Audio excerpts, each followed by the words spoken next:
hay más quórum, vamos a retomar a grandes rasgos lo que es el procedimiento de constitución e inscripción de la sociedad en el registro mercantil.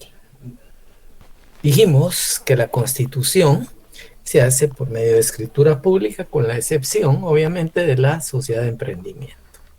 Que esa solicitud de inscripción dentro del mes siguiente a la fecha de la escritura se debe presentar el testimonio al registro mercantil con el formulario que proporciona, obviamente, pues el mismo registro, y esto para darle cumplimiento al artículo 17 de nuestro Código de Comercio, para darle cumplimiento al 334, que es la obligación de venir, y así que todas las sociedades tienen, para efectos de su inscripción, de una solicitud de inscripción, cumplir con el 337, que son los requisitos que debe ver la escritura de sociedad, y también cumplir con lo que regula básicamente el 339, prácticamente siempre del Código de Comercio, y que, dicho sea de paso, pues tiene que ver automáticamente con aquellos otros efectos que pueda tener el documento, ¿verdad? Y que solo, pues, para efectos de terceros podrá, desde la fecha de su inscripción, ya sea provisional, tener un efecto como tal. De esa cuenta se otorga una inscripción provisional, y esa inscripción provisional al final pues es para poder evaluar si la escritura llena los requisitos, tanto legales como aquellas disposiciones que en algún momento los socios o accionistas deseen precisamente dejar plasmado, y que esas disposiciones estén basadas en ley. Esto, pues, para efectos de que no sean contrarias a la ley, lo regula el 341 del Código de Comercio. Teniendo, básicamente, la escritura y todos los previos subsanados, y no habiendo ningún tipo de contratiempo, el registro mercantil les va a otorgar un edicto para efectos de esa inscripción provisional. Y en cumplimiento tanto a ese 337 y al 341, pues se tendrá que generar la publicación en el portal, obviamente el registro mercantil, una sola vez, para efectos de poder esperar después de esa publicación 8 días. Y si transcurridos los 8 días después de la publicación, al día siguiente de la publicación, nadie objetara, nadie como parte interesada pues se opusiera, pues hay una inscripción definitiva. Teniendo la inscripción definitiva, quien haga sus veces de representante legal automáticamente pues solicitará las patentes respectivas. Dije, una patente de sociedad y una patente de empresa como tal. Bueno, ahí automáticamente se tendría ese proceso a grandes rasgos de lo que ya habíamos abordado hace, ¿qué? Sería 8 días, respecto a la constitución e inscripción de la sociedad. Ahora bien, ¿qué sucede si hay oposición? Bueno, mencionábamos que las oposiciones para efectos de la inscripción de una sociedad mercantil básicamente tiene distintas formas de poderse visualizar una oposición.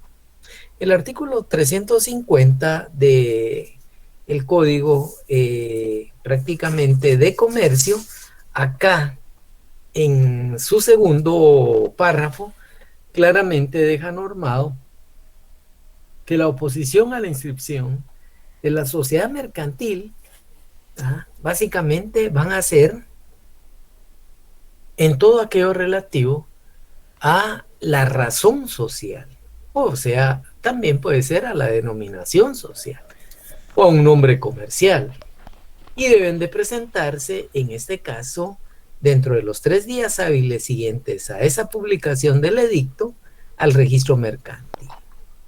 Estas deben de ser precisamente resueltas por el registrador mercantil. Y por supuesto, en algún momento habrá base de constancia del registro de la propiedad intelectual o del propio registro mercantil para efectos de poder demostrar el derecho de aquellos que se oponen a la inscripción de una sociedad.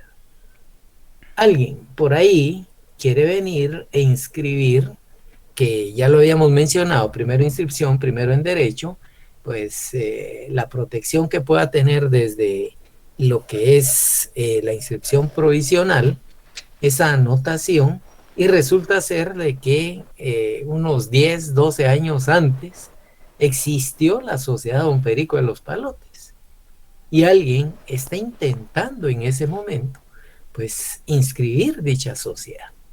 Ahí básicamente hay oposición, pero en algún momento, pues si fuera el caso, el registrador mercantil sigue estableciendo ese segundo párrafo de ese artículo 350, ya va a resolver con lugar la oposición, ya.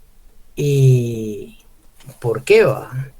Porque los interesados, en este caso, de esta nueva sociedad que se pretende inscribir, tendrán que modificarla, ya, en lo que pues corresponda y en lo que exista oposición o afecte los intereses de alguien que ha solicitado prácticamente dicha situación. Quien en última instancia podríamos decir cuando solicita básicamente y se opone a la inscripción, pues si luego que se le notifica y resuelve el registrador mercantil, se les dará un plazo de 15 días hábiles, ¿ya?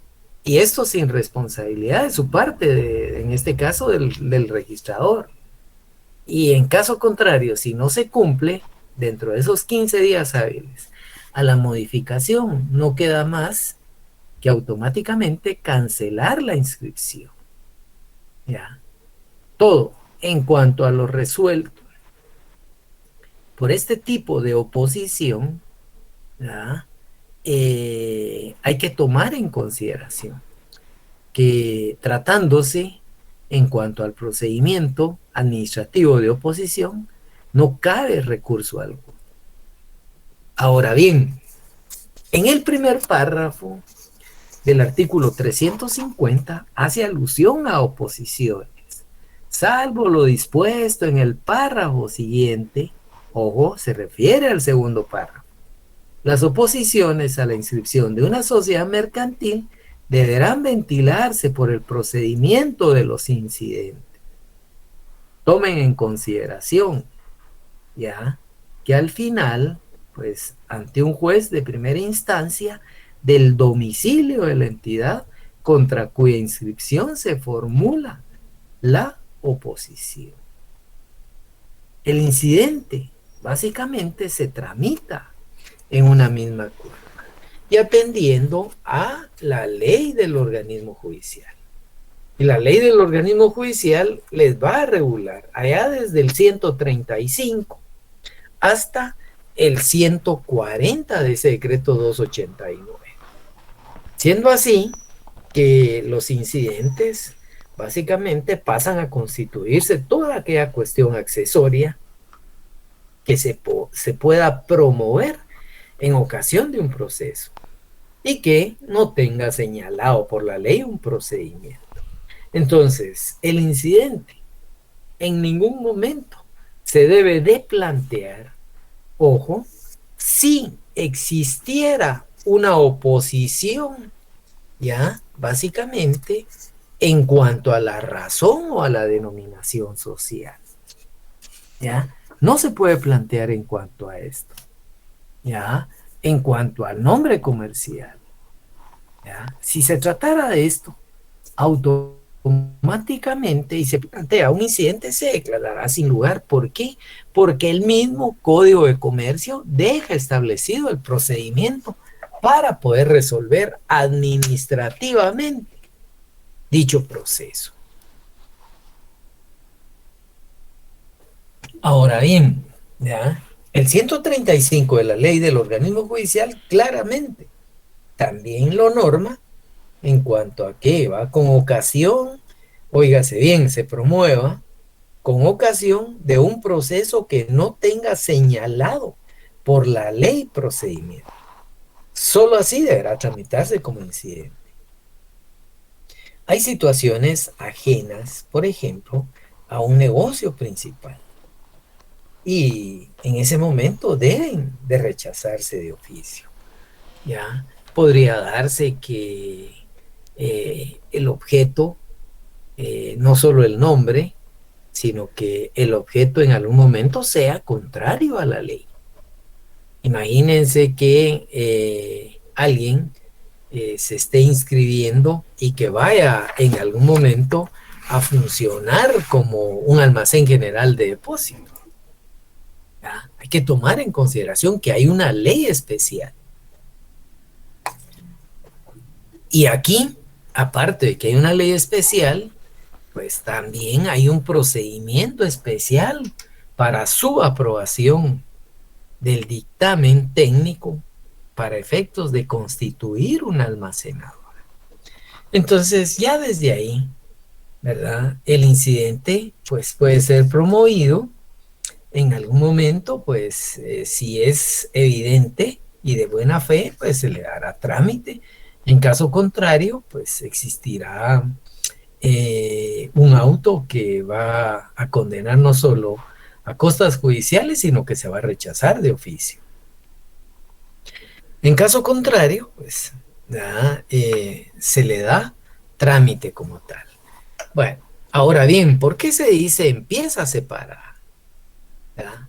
Porque al final, los que no pongan un obstáculo a una prosecución de un mismo asunto, sencillamente el 137 de la ley del organismo judicial claramente deja establecido a que se sustanciarán en pieza separada para que en este caso se formara con los escritos y documentos que señale el juez. En cuanto a estos no deban desglosarse, se van a certificar en la pieza del incidente a costa de quien lo haya promovido. En pocas palabras, pues aquellas situaciones que presentado como tal, ¿ya? Y no hay ningún tipo de obstáculo, se promueve, ¿ya? Se le da trámite, diría. Y pues al final, si en algún momento se promueve y se le da trámite, se correrá audiencia a los interesados por un plazo común de 2 días. ¿Ya? Se solicitarán los medios de prueba, para lo cual, pues, si se refiere el incidente a cuestiones de hecho, pues sencillamente se abre a prueba, el juez lo va a considerar si es necesario y el mismo pues se va a abrir a un periodo de prueba por un plazo de 8 días. ¿Ya? Las partes en este caso tendrán que individualizar las pruebas, ¿verdad? Al promover este incidente y al evacuar precisamente este tipo de requerimiento, automáticamente el juez puede venir y dictar una resolución. ¿Ya? El plazo de prueba se dicta de igual para las partes, ¿ya? Y en algún momento esa resolución pues puede ser apelable, ¿ya? Y en cuanto a el plazo para poder apelar es de 3 días como tal. Es así como básicamente pues sale de un juzgado y pasa a primera instancia como tal, ¿ya? Bueno, Esto para efectos de poder establecer una serie de normas en cuanto a el trámite o la gestión que pueda tener un incidente como tal. Bueno, esto es algo que le hemos agregado, que no se había explicado, pero que es bueno que en cualquier momento ustedes puedan respaldar este tipo de incidente con el 135, decía, al 140 de la ley del organismo judicial. Bueno, esto teniendo entonces la inscripción, si en algún momento, óigase bien, automáticamente pues se subsanara la oposición, pues automáticamente se traslada y será el registrador mercantil el que tendría que venir y actuar para efectos de un nuevo edicto, una nueva publicación, si existiera el cambio de nombre como tal. Recuerden que cuando se ha presentado básicamente un memorial y ese un testimonio y ese testimonio como tal automáticamente pues es aceptado ya dentro de la inscripción provisional. Lo único que queda es modificar la escritura de constitución. Y aquí no hay vuelta de hoja. El 135 del Código de Comercio automáticamente pues es el único, óigase bien, ya, es el único que en algún momento pues el tipo de asamblea extraordinaria pasa a ser la única asamblea que permite la modificación de la escritura de constitución. ¿Ya? Más adelante veremos ya definitivamente ese tipo de asambleas. Pero la asamblea extraordinaria tiene un procedimiento y es la única que permite la modificación a una escritura.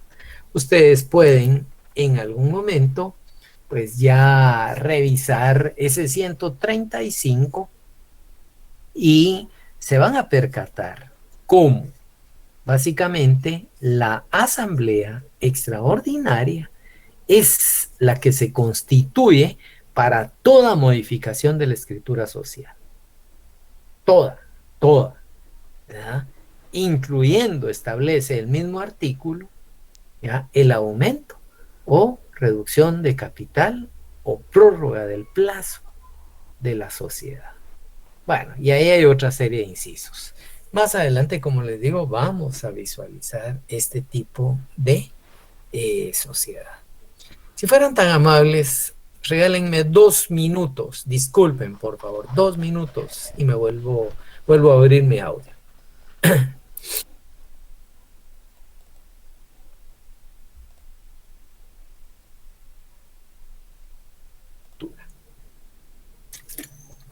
Ahora bien, bueno, parte de las distintas actuaciones, lo que en algún momento pues hay que visualizar es de que se va a dar, óigase bien, ¿ya?, la modificación y corre y va de nuevo el procedimiento para su inscripción definitiva.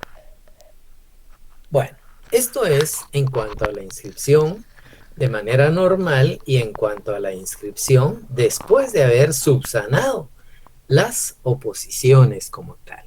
Y lo que hay que tener claro es de que si dentro del plazo de los 15 días hábiles no se resolvieran básicamente esas oposiciones, automáticamente, óigase bien, automáticamente se da la cancelación de la inscripción sin responsabilidad del registrador mercantil. Bueno, y no cabe recurso alguno contra ese tipo de resoluciones. Bien, esto es parte de lo que habíamos abordado hace 8 días. Aparte de esto, tenemos que analizar lo que es la disolución y la liquidación de la sociedad mercantil. La disolución de una sociedad mercantil consiste en que la misma va a cesar sus actividades como sociedad. ¿Ya? Ojo, cesa actividades. ¿Ya? En una disolución inicia cesando actividades, pero va a conservar la característica especial de persona jurídica, y quien esté en calidad de administrador y representante legal de la sociedad van a conservar la personalidad jurídica hasta que concluya la liquidación. ¿Por qué? Porque alguien que decide en algún momento cesar actividades, no solo porque lo haya decidido en este momento, va precisamente a suspender, ¿verdad? Oígase bien, va a suspender todos los efectos jurídicos. No, se suspende, ¿ya?, las actividades de la sociedad, cesan, ya no se continúa con ese quehacer comercial de la sociedad, pero conserva, ¿ya?, la característica de persona jurídica, y la representación se mantiene con la personería jurídica o personalidad jurídica, que dije que era aquella investidura que mantiene una persona civilmente capaz para poder precisamente actuar en nombre de la sociedad. Bueno, esto por un lado.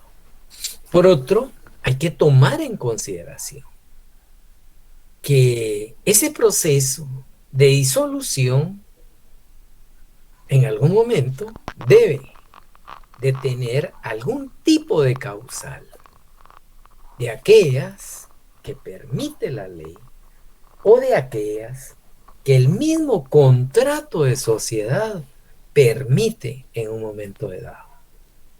De ahí que nuestro Código de Comercio haga alusión a dos formas de disolución de la sociedad mercantil.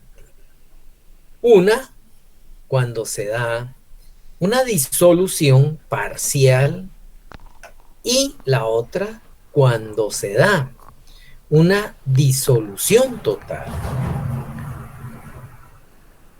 En la disolución parcial, la ley contempla algunos casos especiales. Y le voy a agradecer a alguien que me ayude con precisamente el Código de Comercio para darle lectura a, por lo menos que iniciemos con el artículo 225, por favor. Un voluntario ahí, por favor.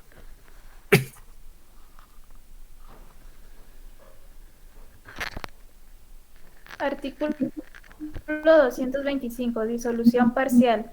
La exclusión o la separación de uno o más socios en las sociedades no accionadas causa la disolución parcial de la sociedad. En las sociedades anónimas se estará a lo dispuesto en el artículo 111. Muchas gracias. Recuérdense que el artículo 111 hace alusión a la adquisición de acciones, y la sociedad puede adquirir sus propias acciones en caso de exclusión o separación de un socio. Ojo, cuando el 225 se refiere, se estará a lo dispuesto en el artículo 111, es porque solo se pueden adquirir esas acciones cuando se excluye o se separa el socio, si la sociedad tiene utilidades acumuladas, tiene reserva de capital, ¿ya?, y al final, hasta el total de tales utilidades y reservas se podría, ojo, y reservas, pero se excluye la reserva legal. La reserva legal en una sociedad accionada es del 5% del, ahí sí que, de las utilidades que van acumulando como tal. Esto precisamente empieza a quitarse previo a poder, en este caso, distribuir, podríamos decir, cualquier tipo de liquidación de dividendos como tal. ¿Ya? Solo así se podría en algún momento pues generar la distribución de utilidades. ¿Qué quiero decir con ello? Que si en algún momento se tienen, ejemplo, 100,000 quetzales de dividendos y estos fueran precisamente a distribuirse en algún momento, lo primero que debe de hacerse es quitarle ya hasta un máximo del 5% como reserva legal, ya, y esa reserva legal básicamente es irrepartible, ya, no puede en algún momento venir y pues sencillamente distribuirse, podríamos decir, sino que ese tipo de reserva se acumula hasta un 15% y hasta entonces, cuando se ha acumulado hasta un 15%,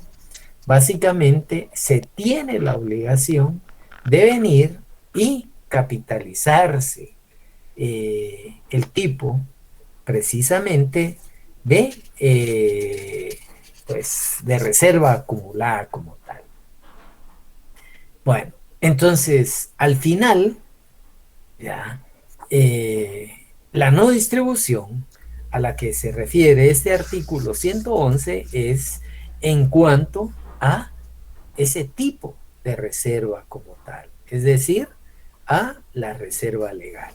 De ahí que si hay otro tipo, oígase bien, de, pues, de reservas, reservas por distribuir o dividendos por distribuir o una reserva para efectos de, ¿qué sería? Pues de desarrollo o para adquisición de activos, etcétera. Se puede venir con eso y adquirir sus propias acciones en la sociedad. En caso contrario, no, ¿verdad? Si solo tuviera reserva legal, no puede venir y precisamente distribuir la reserva legal como tal. Con la reserva legal no se pueden adquirir, en este caso por parte de la sociedad, sus propias acciones como tal. Bueno, aquí tomemos en consideración entonces que esa disolución parcial tiene y está sujeta a que sí, la sociedad pudiera tener reserva como tal, pudiera tener dividendos por distribuir, ¿ya? En caso contrario, pues, se limita básicamente a efectos de esa disolución como tal. ¿Cuál es entonces el efecto que nos pueda llevar a una disolución parcial? Si sabemos que el socio excluido o la separación de un socio, ¿verdad? ¿En qué momento podemos excluir a un socio? Cuando este, pues, en algún momento va a ser retirado por la sociedad. Ahí, ojo, no confundamos la separación con la exclusión, ¿ya? ¿Por qué? Porque hay preceptos de exclusión, ¿ya? Y hay preceptos de separación como tal. Y esto lo tiene que tener normado, ¿ya? La misma escritura social. Y en algún momento, si no se tiene normado por la misma escritura social, habrá, ¿verdad?, algunos artículos dentro de la ley que deben de observarse. Ejemplo, ¿cuál es la época y cuál es la forma de las aportaciones que un socio o accionista pueden venir y realizar? ¿Verdad? Esto hay que tomar en consideración, que los socios o accionistas deben de efectuar sus aportaciones en la época y en la forma estipulada en esa escritura constitutiva. Cualquier retardo o negativa que se dé para cumplir, ¿ya?, con esas aportaciones, ¿ya?, pues hay que visualizar cuál es la causa, ¿ya? Hay que visualizar si esta autoriza a los socios para excluirlos a los otros en calidad de morosos de la sociedad. O hay que visualizar si ejecutivamente, ¿ya?, se separa de una sociedad por incumplimiento. Y cuando digo si ejecutivamente, pues acá lo que se promueve es un juicio ejecutivo de la obligación de hacer, por incumplimiento a la sociedad o por mora como tal, ¿ya? Hay que tomar en consideración que ese tipo de efectos nos llevan también a que, bueno, a que si el socio en algún momento tiene ciertas prohibiciones, como usar el patrimonio de la sociedad o usar la razón o la denominación de la sociedad para algún tipo de negocio ajeno a la sociedad y de beneficio personal, ¿ya?, o si en algún momento pues tuvieran la calidad de pues socios industriales y que en algún momento estos socios industriales, estos que saben desarrollar un proceso de producción al cual le han dado valor y el resto de socios o accionistas han aceptado, con excepción ahí de alguna sociedad que prohíbe los socios industriales, y que ese valor que le han dado básicamente es lo que le reconoce la participación dentro de la sociedad, y que resulten, óigase bien, ¿verdad?, que en algún momento, pues ese tipo de ejercicio o ejercer la industria, pues lo utilicen con otro tipo de personas para un beneficio personal. O aquellos socios o accionistas que deciden colocar algunas empresas análogas o competitivas a del ese quehacer de la sociedad. Entonces, tomemos en consideración que esto le aplica casi que solo a socios. ¿Por qué va? Porque los accionistas no se les aplica, porque al final ellos lo que aportan es un capital y no tienen nada que ver dentro de la administración o el proceso de producción dentro de la misma sociedad. Entonces, ese tipo de disposiciones que en algún momento pues también permitan, ya, que sean sancionados porque violan una serie de prohibiciones, ¿ya?, y esto puede permitir una de dos: o se le promueve, ¿ya?, el juicio para efectos de la separación, o en su momento se da la exclusión del, del accionista como tal. Ante estos escenarios debemos de tomar en consideración que la sociedad, que en algún momento pues el socio accionista es separado de la sociedad como tal, pues aquí podríamos decir que es una decisión propia de la sociedad. ¿Ya? Y en el caso de la exclusión, aquí podríamos decir que es una decisión pues de los socios o accionistas, ¿verdad?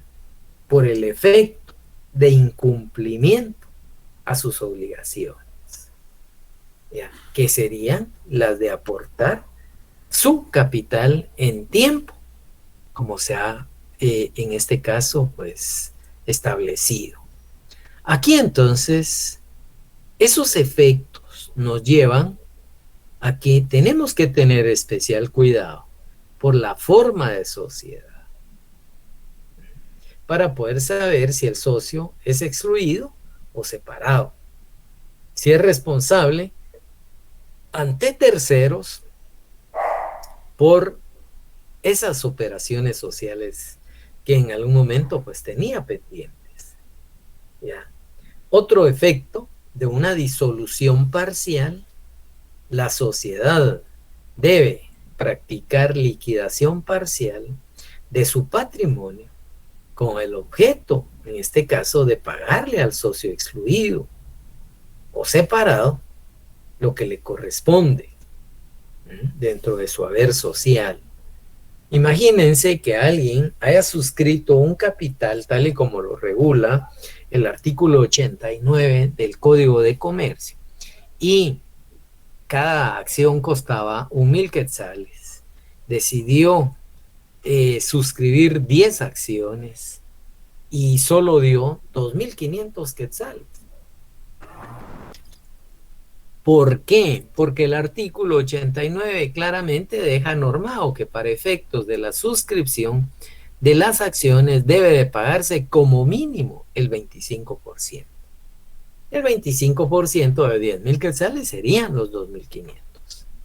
Entonces, aquí, este otro efecto es, bueno, se va a separar, se va a excluir, ya depende. Bueno, pues en cualquiera de los dos escenarios, si se va a separar o se va a excluir, la sociedad debe de responderle, precisamente devolviéndole los 2,500 quetzales.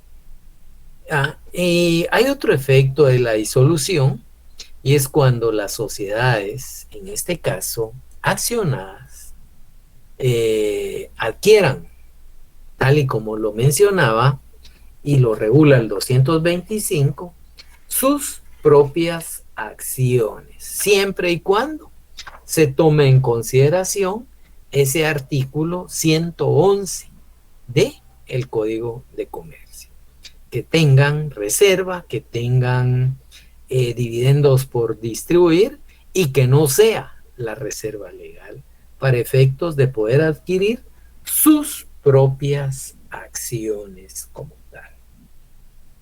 Bueno, estas a grandes rasgos serían las causas de una disolución parcial como tal. ¿Alguna duda?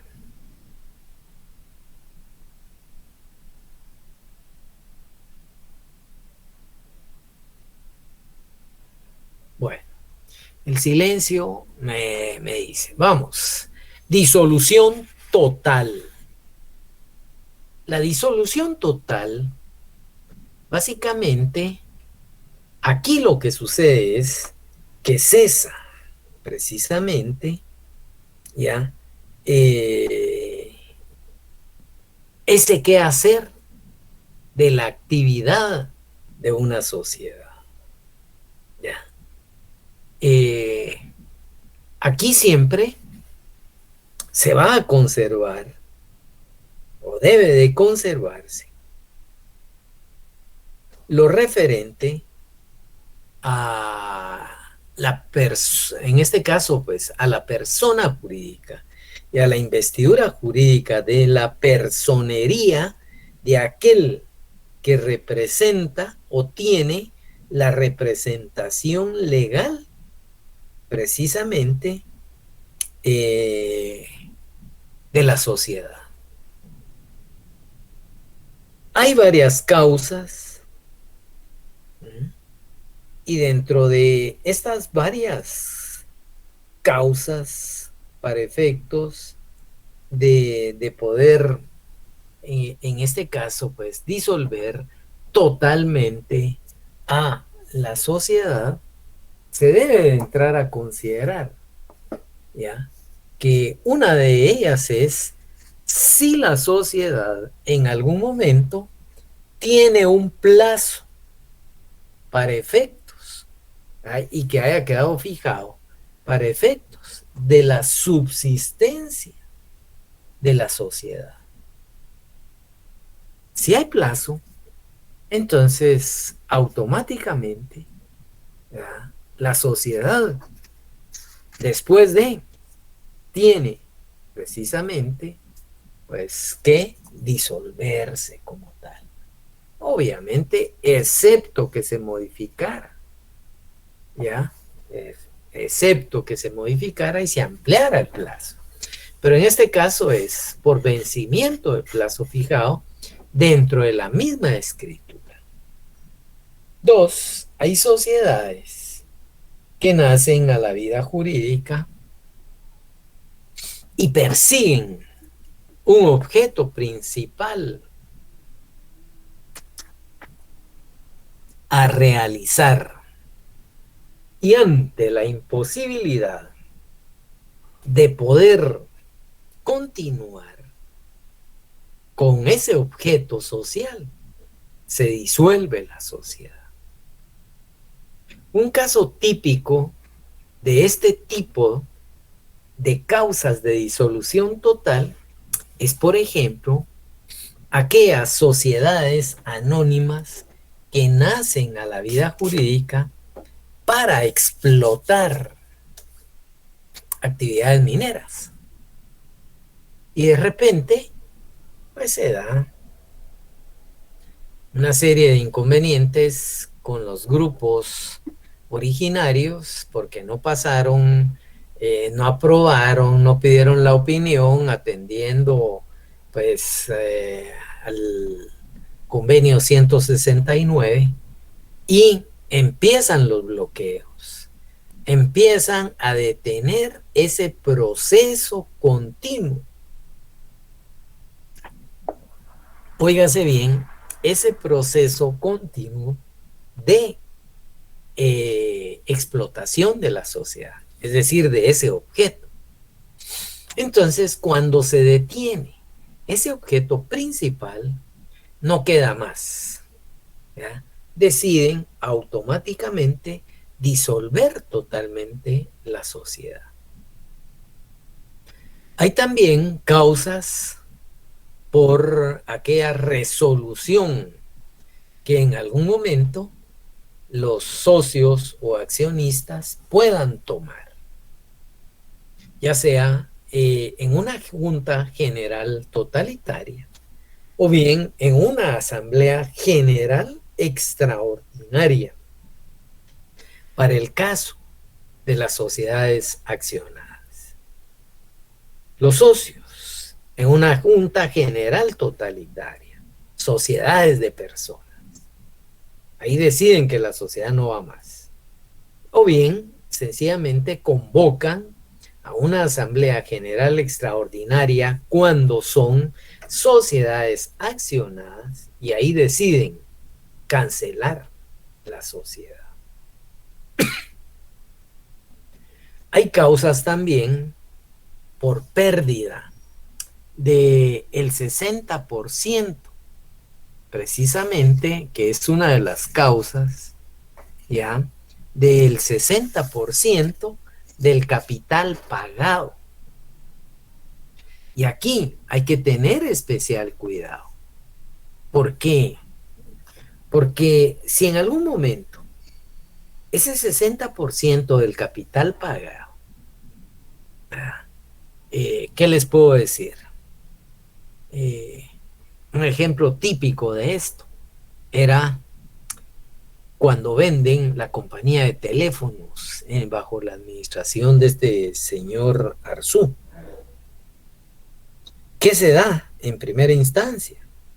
Bueno, aparece la compañía original que era Guatel y de repente aparece una compañía que hoy se le denomina Telgua, ¿ya? Y adquiere la sociedad, la cual tenía un capital ya convenido entre utilidades por distribuir, etcétera, de más de 450 millones de quetzales. Y cuando aparece esta sociedad, en ese momento todavía se constituían con 5,000 quetzales de capital mínimo pagado esa sociedad. Y resulta ser de que adquieren la sociedad y toman un préstamo para poder comprar la sociedad. Pagan los 450 millones, es decir, los adquieren, ingresan a caja, aparece un pasivo de 400, en este caso sería 995,000 quetzales de deuda y 5,000 quetzales de capital pagado y capital autorizado. Ahí técnicamente ya estaba quebrada esa sociedad. Y vean, pues, no lo digo yo. El 237 del Código de Comercio, en su numeral cuarto, es el que establece este tipo de regulación. Que la pérdida de más del 60% del capital pagado es una de las causas de disolución total. ¿Ya? Y ahí hay más de estas que he venido señalando. Otro tema es la reunión de todas las acciones o las aportaciones de una sociedad en una sola persona, con excepción de la sociedad de emprendimiento, que ahí sí se acepta una sola persona, pero de ahí las restantes 5 formas de sociedad es una de las causales para disolver totalmente la sociedad. Y aparte, muchas veces la misma sociedad pues deja establecido aquel procedimiento para efectos, precisamente para efectos de una disolución, ¿ya? Y una disolución de la sociedad como tal. Bueno, teniendo este tipo de normativa, insisto, regulada en el 237 del Código de Comercio, ahí básicamente se pueden observar ese tipo de disposiciones para efectos de una disolución total. ¿A qué nos lleva básicamente esa disolución total? Pues nos va a llevar a que la sociedad básicamente deja de operar. Todos los negocios, ¿verdad? Que en algún momento pues se tengan, dan fin. Debe de pagar su pasivo, debe de cobrar sus créditos, debe, en este caso, de reducir a dinero todos los bienes de la sociedad. ¿Y esto para qué? Para poder cubrir, en este caso, serían los gastos de liquidación de la sociedad como tal. Y dentro de esas reglas de liquidación, entonces, hay un orden de pago. No es que básicamente, pues, uno se lo invente, sino que para empezar la liquidación de esa sociedad, pues no tendría que tardar más de un año. Y debe de conservar, había mencionado, el nombre de la persona jurídica, es decir, el nombre de la sociedad, y aquí Lo único que hay que agregarle, entre comillas o entre paréntesis, es el término en liquidación. Ejemplo, Don Perico de los Palotes, Sociedad Anónima en liquidación. Y si en algún momento ese tipo de liquidación, el cual se le tiene que pedir precisamente al juez, ahí sí, de primera instancia de lo civil, pues luego que se haya otorgado, automáticamente ya se solicita una ampliación en caso dentro de ese año no se llevara a cabo. Y esta petición la puede hacer cualquier socio, cualquier accionista o inclusive un acreedor puede solicitarla ante un juez. ¿Ya? Y esto para efectos de poder concluir. Los pagos, en todo caso, tienen un orden. Y acá el 248 del Código de Comercio hace alusión que en los pagos todo liquidador de una sociedad tiene que observar primero los gastos de liquidación. Segundo, las deudas de la sociedad. Tercero, los aportes de los socios. Y cuarto, las utilidades. Aquí, si ustedes toman en consideración esto, este orden de pagos vulnera algunas garantías. ¿Por qué va? Porque acá claramente en el 248 se hace alusión a esa primera segregación de los gastos de liquidación. Y esto conlleva entonces que hay que pagar por el tema de la escritura social, hay que llevarla al registro mercantil para efectos de cancelar esa inscripción en el libro respectivo.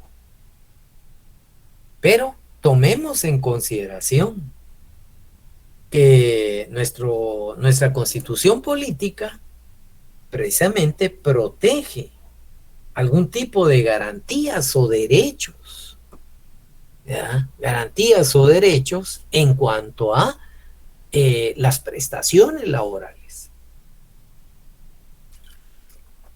Todo trabajador tiene derecho, básicamente, y hay garantías irrenunciables. Entonces, por estructura de interpretación de ley, primero debe de pagarse el pasivo laboral. Tal y como lo regula, sigo insistiendo, ya, en este caso, la misma Constitución. Hay que tomar en consideración que en el artículo 102 de nuestra Constitución hay una serie de derechos irrenunciables como tal. ¿Ya? Entonces, ahí, primero, pasivo laboral.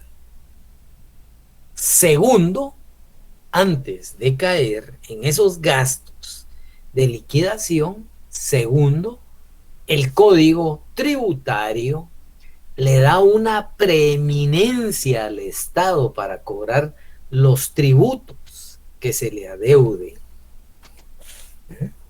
Hay que revisar ese 6-91, que es el Código Tributario, ahí por su artículo 15, recuerdo que está normado en donde el Estado tiene preeminencia en caso de disolución, ¿verdad? Entonces, no se puede pagar primero tributos si no se ha pagado una normativa laboral. Entonces van gastos de prestaciones, 2, impuestos, 3, ahí sí, los gastos de liquidación. Luego, pues, de lo que queda, se genera un concurso de acreedores y se pagan todas esas deudas de la sociedad. Si después de pagar las deudas de la sociedad se le puede dar el aporte a los socios, pues se va a dar el aporte a los socios. Y si hay utilidades todavía después, se tendrán que distribuir las utilidades. Es así como debe de observarse un orden de pagos como tal. Bueno, ahora bien, ¿verdad? Esto es para efectos de una disolución total. Me detengo. ¿Alguna duda como tal?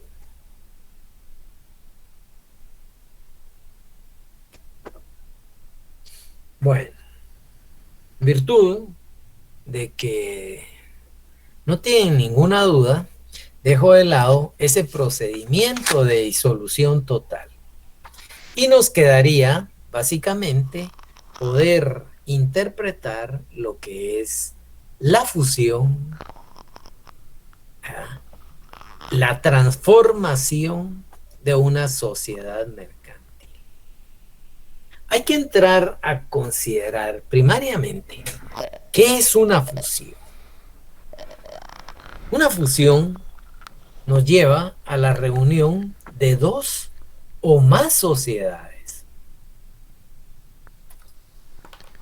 para poder formar una nueva sociedad.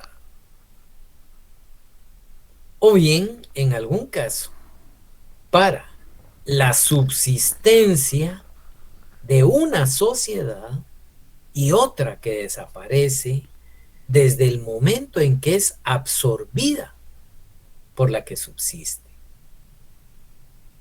Dos sociedades que tienen un objeto, ¿ya?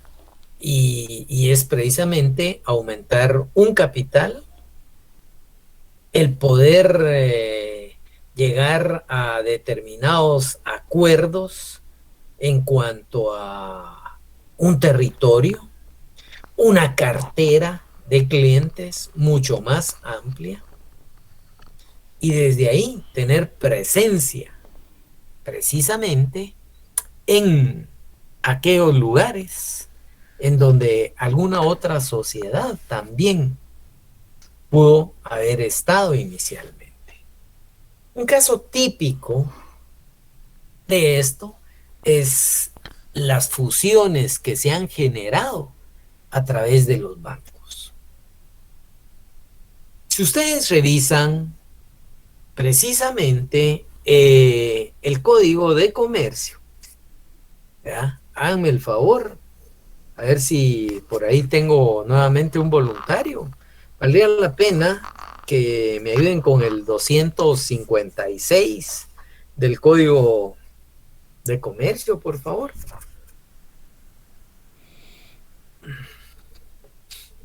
Artículo 256.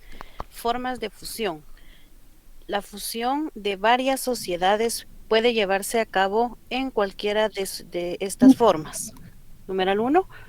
Por la creación de una sociedad y la disolución de todas las anteriores que se integren en la nueva. Número 2. Por la absorción de una o varias sociedades por otra, lo que produce la disolución de aquellas. En todo caso, la nueva sociedad o aquella que ha absorbido a las otras adquiere los derechos y obligaciones de las sociedades disueltas. Muchas gracias, licenciada Jerónimo.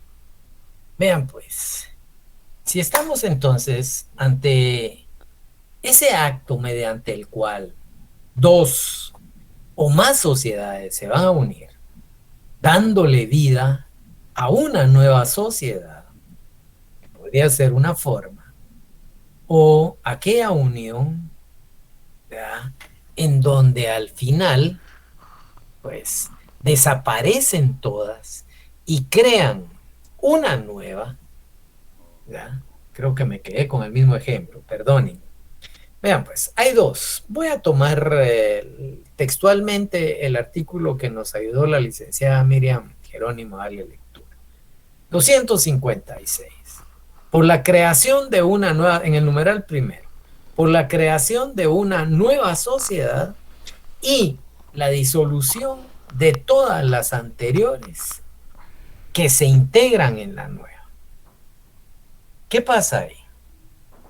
Ahí vamos a tener que se unen la sociedad A, la sociedad B, por ejemplo, y le van a dar vida a la sociedad C. Un caso típico, la fusión de los bancos, para poder entender. Existía un banco de comercio y un banco agromercantil. Desaparecen las dos instituciones, es decir, desaparece el banco agromercantil y el banco de comercio, y forman una nueva institución bancaria denominada, ¿cómo se llama ese banco? Agrocomercial. ¿Ya?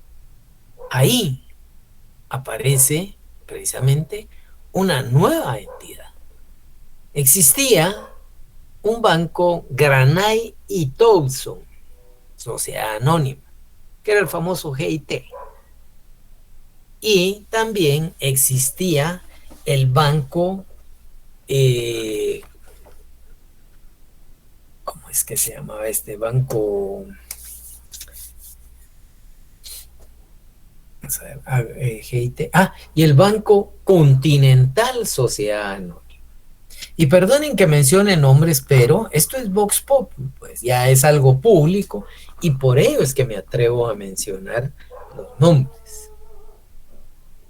Desaparece la figura inicial de Banco Granay y Thompson Sociedad Anónima y desaparece el Banco Continental Sociedad Anónima y forman una nueva sociedad, GIT Continental Sociedad Anónima. Ahora, ¿por qué subsiste parte de algunos nombres? Estrategia mercantil, estrategia comercial, para dejar credibilidad en las transacciones y no generar incertidumbre, como sucedió, ahorita le voy a dar la palabra, como sucedió, por ejemplo, cuando el Banco del Quetzal desaparece o el Banco del Ejército desaparece y pasan a ser absorbidos en su totalidad. Ejemplo, el Banco del Ejército fue absorbido por el Banco Reformador en su momento. Desapareció y continuó sus operaciones el Banco Reformador. En su momento desaparece el Banco del Quetzal, absorbido por el grupo industrial, que sería el Banco Industrial como tal, y continúa trabajando el industrial como tal. Pero la figura desaparece. Entonces, es aquí en donde se da esta segunda forma por absorción de una o varias por otra. Produce la disolución de la que es absorbida, pero se mantiene la que la absorbió. En todo caso, claramente, pues, derechos y obligaciones se mantienen por aquella que absorbió la sociedad. Mientras que en la creación de una nueva sociedad, también, ojo, también debe de observarse que los derechos y obligaciones se trasladan. ¿Por qué? Porque el 258 del Código de Comercio claramente deja normado que la responsabilidad no cesa, ¿ya? La responsabilidad limitada y solidaria de los socios colectivos y de los comunitarios no cesa por una fusión respecto de obligaciones de otras sociedades como tal. Entonces, una fusión, hay dos formas, insisto. La primera, hay una sociedad A, hay una sociedad B, las dos van a desaparecer como personas jurídicas, pero van a constituir otra persona jurídica, que sería la sociedad C como tal. Fusionaron capital, trasladaron derechos y obligaciones, trasladaron cartera de clientes, trasladaron establecimientos abiertos al público y por lo tanto hay mayor presencia de este tipo de instituciones en algunos lugares. Si había un banco A y un banco B, entonces desaparecen básicamente uno de los dos establecimientos y el nombre del otro desaparece y aparece la figura C, que es que para no perder credibilidad es que surgen, por ejemplo, ese GIT continental, ese agrocomercial, ¿ya? Entonces ahí se mantiene una visión de integración como tal. Bueno, esto sería en cuanto a una fusión. Hay un plazo para efectos de poder precisamente escriturar la fusión. No puede llevarse a cabo antes de transcurridos 2 meses, desde la última publicación de aquellos acuerdos en donde se menciona la fusión, ¿ya? ¿Y de quiénes? Esto precisamente para que todos los acreedores, todos aquellos que tengan derecho, se acerquen y puedan en algún momento, pues, garantizar sus transacciones como tal. Y esto también se hace constar dentro de la escritura de la Constitución, no importando el tipo de fusión que sea. Al final, en esos 2 meses, todo acreedor de las sociedades, pues en algún momento van a estar pendientes.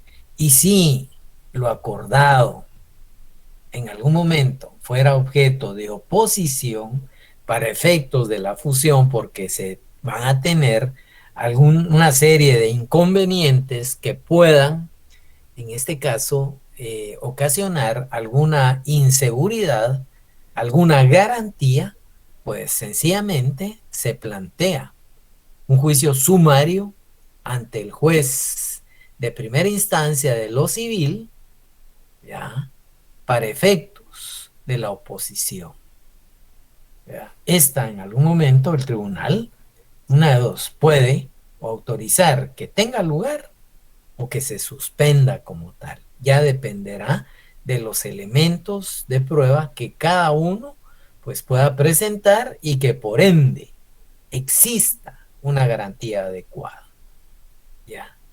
Ahora bien, muy aparte es la transformación de una sociedad. La transformación de una sociedad es cuando cualquiera de las sociedades que existen dentro del Código de Comercio precisamente cambia, ¿ya?, ese tipo de persona jurídica y se constituye como cualquier otra de las mismas que existen. ¿Cómo así dirían? Ejemplo, una sociedad de responsabilidad limitada. Está constituida conforme al código, se mantiene en cierto escenario y al final deciden transformarse a una sociedad anónima, de una sociedad de personas con responsabilidad limitada a una sociedad accionada con responsabilidad hasta el monto del aporte de sus acciones, que sigue siendo limitada como tal. ¿Que se puede? Se puede, ¿ya? Esa transformación va a tener específicamente todo el procedimiento, óigase bien, todo el procedimiento de una fusión. La responsabilidad no cesa de todos los socios, convirtiéndose en accionistas, por ejemplo.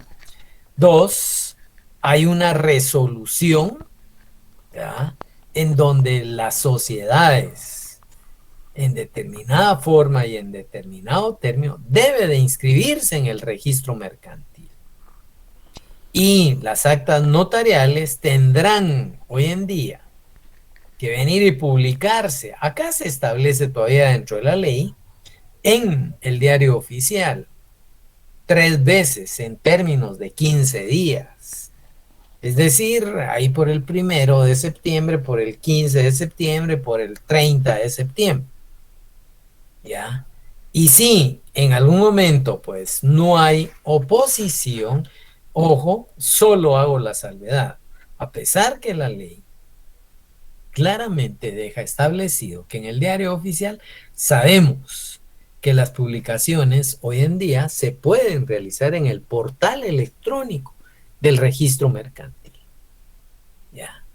Bueno, y aparte hay un plazo también, ¿verdad?, que antes de los 2 meses después de la última publicación no se puede generar la escritura de transformación.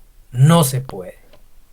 Y por ende también cabe, ¿verdad?, la responsabilidad de aquellos que no estén de acuerdo, de aquellos inconformes como tal.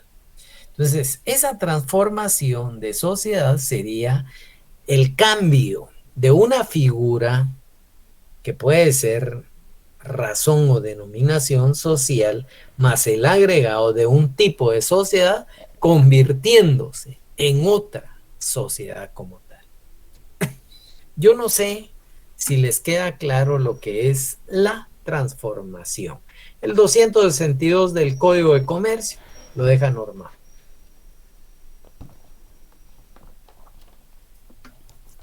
Bueno, ante el silencio, pues yo les digo, hasta acá dejamos el día de hoy lo referente a lo que es la sociedad. Vimos su inscripción en el registro mercantil, la oposición, vimos la fusión, vimos, la disolución total y parcial, la fusión por absorción y por creación de una nueva, y la transformación de una sociedad. Así que, bueno, no hay dudas. Muy buenas noches, señores. Feliz noche, licenciado. Gracias, Rick. Feliz noche.